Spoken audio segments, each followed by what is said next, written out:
এটা জঘন্য হত্যাকাণ্ডৰ ঘটনাৰ স্থান ঢিঙৰ জাৰামাৰী শুনি আচৰিত হ'ব আপুনিও দিন দুপৰতে শ শ মানুহৰ সন্মুখতে এইজন যুৱকক দা তৰোৱাল আৰু পিস্তলেদি আক্ৰমণ কৰি হত্যা কৰিলে 11জনীয়া হত্যাকাৰীৰ দলে তাতোকৈ আচৰিত কথা এই হত্যাকাণ্ডৰ মূল নায়ক এইজন চৰকাৰী শিক্ষক মতিউৰ ৰহমান দানৱ মতিউৰ ৰহমান এইখন উত্তৰ জাৰামাৰী পাব্লিক এম স্কুলৰ সহকাৰী শিক্ষক বাহাৰুল ইছলামে জুম্মাৰ নামাজ আদায় কৰি ঘৰলৈ গৈ থকাৰ সময়তে হাতত পিস্তল লৈ শিক্ষক মতিউৰ ৰহমান সহ 11জনীয়া দলে এইজন যুৱক বাহাৰুল ইছলামৰ ওপৰত চলাইছিল আক্ৰমণ এই হত্যাকাণ্ডৰ মূল নায়ক শিক্ষক মতিউৰৰ লগতে হাতে হাতে দা তৰোৱাল আৰু পিস্তল লৈ বাহাৰুলৰ ওপৰত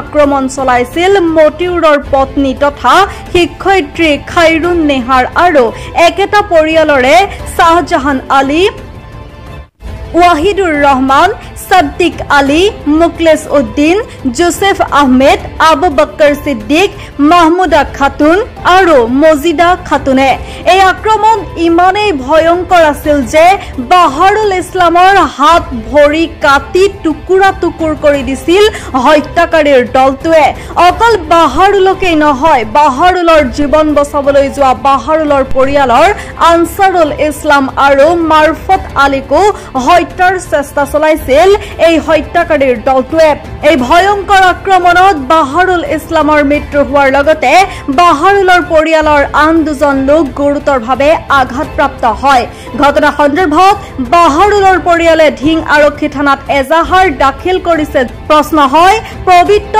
শিক্ষাবৃত্তিৰ লগত জড়িত এইজন দানৱৰূপী শিক্ষক মতিউৰ ৰহমানৰ হাতত কৰ পৰা আহিল পিস্তল দানৱৰূপী শিক্ষয়িত্ৰী খাইৰুন নেহাৰৰ হাতত কৰ পৰা আহিছে চোকা মাৰণাস্ত্ৰ ঘটনা সন্দৰ্ভত ইতিমধ্যে ঢিং আৰক্ষীয়ে হত্যাকাৰী মুকলেস উদ্দিন শাহজাহান আলী মাহমুদা খাতুন আৰু মজিদা খাতুনক গ্ৰেপ্তাৰ কৰিছে যদিও মুকলিকৈ হাতত পিস্তল লৈ আক্ৰমণ চলোৱা তথা এই হত্যাকাণ্ডৰ মূল নায়ক হত্যাকাৰী শিক্ষক দম্পতি সহ আন কেইবাটাও হত্যাকাৰী বৰ্তমানেও পলাতক হৈ আছে নিউজ ডেস্ক ৰিপৰ্ট ND 365 হৈছিল মানে মই স্কুলত আছিলো স্কুলৰ পৰা দেখা পাইছো এফালে মানুহে দা লাকুটি লৈ দৌৰি গৈ আছে মই স্কুলৰ পৰা ওলাই চাইছো যে তাত কোবাই আছে বাহাৰুল ইছলামক তো মোৰ খুৰা হয় কোবাই আছিল মতিউৰ ৰহমান সাদ্দিক হুছেইন মুকলেছ আহমেদ শাহজাহান এফালে আৰু উবাইদুৰ ৰহমান মুজিবুৰ ৰহমান ওয়াহিদুৰ ৰহমান জোসেফ আবু বক্কর সিদ্দিক মই ওলাই দেখিছো ইয়াত পেলাই কোবাই আছে মইতো খালী হাতেৰে সিহঁতৰ আগত যাব নোৱাৰো মোকো কিবা কৰিব পাৰে পিছত মই দৌৰি ঘৰত আহিলো ঘৰত আহি মোৰ দাদা ভাইটি আছিলে সিহঁতক লৈ গৈ দেখা পাইছো কোবাই মাৰি পেলাই থৈ গুচি গ'ল টোটেল কিমানজন মানুহ আক্ৰমণ মানুহ দুজন মানুহক আক্ৰমণ কৰিছিল কিমানজন মানুহ আছিলে 8-9জন মান আছিলে কি কাৰণে এই ঘটনাটো সংঘটিত হৈছিল কাৰণ বেলেগ একো নাই বহুত দিন আগত ইয়াত মাটি বাদলি কিবা অলপ প্ৰব্লেম আছিলে খেচকাল আছিল তাত পিস্তল আছিলে আৰু আমি যেতিয়া তাত গৈছো তেতিয়া সিহঁতৰ লগত পিস্তল আছিলে পিস্তলো দেখাইছে আমাক দুজনৰ লগত পিস্তল আছিলে পিস্তল শাহজাহান আৰু মতিউৰ ৰহমান আমাক পিস্তল দেখাই সিহঁতে কি হত্যাৰ পৰিকল্পনা কৰিছিল আগতে তেনেকুৱা নাজানো তেনেকুৱা কৰা নাই তো ইয়াতে দেখা পাইছো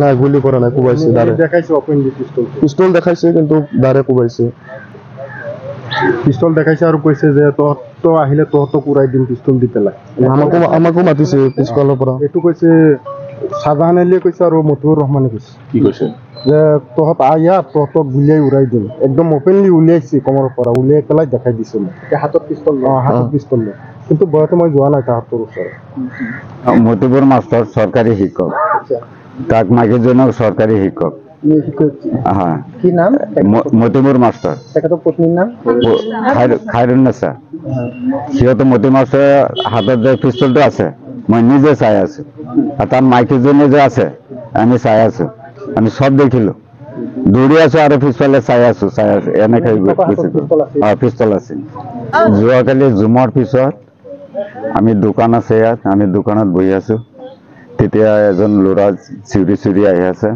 সিহঁতে তাক সুধিছো কি হ'ল কৈছে ইয়াত বাহাদুৰ ইছলামক মাৰি আছে। তেতিয়া আমি দৌৰি গৈছোঁ। যোৱাৰ পিছত দেখিলোঁ এজনক আঘাত কৰি পেলাইছে, বাহাদুৰ ইছলাম মাটিত পৰি আছে।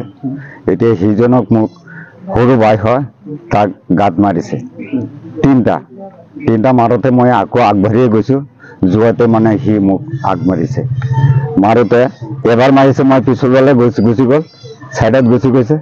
তাৰপৰা আৰু এটা মাৰিছে, মই ওপৰ ফালে জাপ মাৰিলোঁ, পিছফালে গুচি গ'ল। আকৌ এটা মাৰিছে, মোক ভৰিত লাগিছে। লগাৰ পিছত মই দৌৰি তাৰপৰা এজনৰ ঘৰত গৈ সোমালোঁ। সোমাওঁতে তাত ঘূৰি আহি পিছত আকৌ গ'লোঁ। গোৱাতে সিহঁতক গ'ল। কোনে আক্ৰমণ কৰিছে? এইটো কোনে কৰিছে? সিহঁতৰ মতি মাষ্টৰ ৱাহিদুল ইছলাম। মতিবুৰ মাষ্টৰ হয়, শিক্ষক নেকি? তেখেত শিক্ষক। সিহঁতৰ হাততে পিষ্টল আছে, দুজনৰ হাতত দুটা পিষ্টল হয় আছে, আৰু শাহজাহানৰ হাতত এই বলকটো আছে, উবাইদুৰৰ হাতত ধাও তোৰালটো, এই জুবাইদুৰ সিহঁতৰ লগত আছে জাপিটো। এনেকে সিহঁতৰ মানুহ হ'ল 8টা ভিতৰত সিহঁতে বাহাদুৰ ইছলামটো তাতে শেষ হৈ গ'ল। শেষ হোৱাৰ পিছত এতিয়া আমি দৌৰি আহোঁতে মানুহবিলাক আহিছে, আহোঁতে সিহঁতে গুচি গৈছে। যাওঁতে সিহঁতে ঘৰৰ ওচৰত গৈ মাইকী তিনিটা মাইকী অস্ত্ৰ দি আছে, আমি চাই আছোঁ। শাহজাহানৰ মাইকী, মতি মাষ্টৰৰ মাইকী আৰু ছিদ্দিকৰ মাইকী, তিনিটা অস্ত্ৰ দি আছে। অস্ত্ৰ মানে কি আছিল? অস্ত্ৰ এই দা, এই জাপি, এই হাতিয়াৰ এইবিলাক দি আছে। সিও মানে আহি আছে নামাজ পঢ়ি পেলাই। তাৰপাছত দেখিছোঁ সিহঁতে মানে এই মতিবুৰ আৰু আপোনালোকৰ উবাইদুৰ, শাহজাহান, সিহঁতে মানে দা লাঠি লৈ পেলাই তাত মানে ৰৈ আছে। সিহঁতে মানে বাহাদুৰ অহাৰ লগে লগে মানে সিহঁতে মানে জাপ মাৰি মানে একদম মানে কোবাই আক্ৰমণ কৰিবলৈ সিহঁতে ৰখি আছিল আগৰ পৰা ৰখি আছে। মাইকী মানুহ আছিলে, সিহঁতে বাইকৰ গাই আছিলে, আপোনাৰ 8টা বাইকৰ গাই, এজন ভতিজা আছিলে। তাৰপিছত আপোনাকো আক্ৰমণ কৰিছে? মোকো আক্ৰমণ কৰিছে। মই মানে স্কুলৰ সন্মুখত ৰখি আছোঁ, বাহাদুৰ ল'ৰাটো যে মোৰ দাদাই হয়। মই মানে আগুৱাই গৈ আছোঁ যে কিয় মাৰি আছে মোৰ দাদাক। তেতিয়া মোৰ শাহজাহান নামৰ ল'ৰাটো মোক মানে দৌৰি আহি পেলাই এই জোংগা দি পেলাই ভৰিত মাৰিছে। তেতিয়া ভৰিটো মাৰিছে, তেতিয়া মানে মই এই এৰি পেলাই মানে টানি দিছে, খুলি দিছে আৰু। তেতিয়া মই দৌৰি মানে গৈ আছোঁ যে পিছফালে আকৌ মাৰি দিছে, পিছফালে আকৌ মাৰি দিছে। পিষ্টল লৈ গৈছে, মতিবুৰে গৈছে। আপুনি নিজে দেখিছে? মই নিজেই দেখিছোঁ। সিহঁতে দুজনৰ হাততেই আছে, দুজনৰ হাততে আছে। কাৰ হাতত আছিল পিষ্টল? এই মতিবুৰৰ হাতত আছে, আৰু মাইকীৰ হাতত আছে এজনী, মতিবুৰৰ মাইকী যে, আৰু এজন আছে আপোনাৰ ৱাহিদুৰ, তাৰ হাততো কিবা এটা পিষ্টল মানে পিষ্টল আছিলে। মোৰ এইটো সন্মুখতেই হৈছে, মই দেখিছোঁ।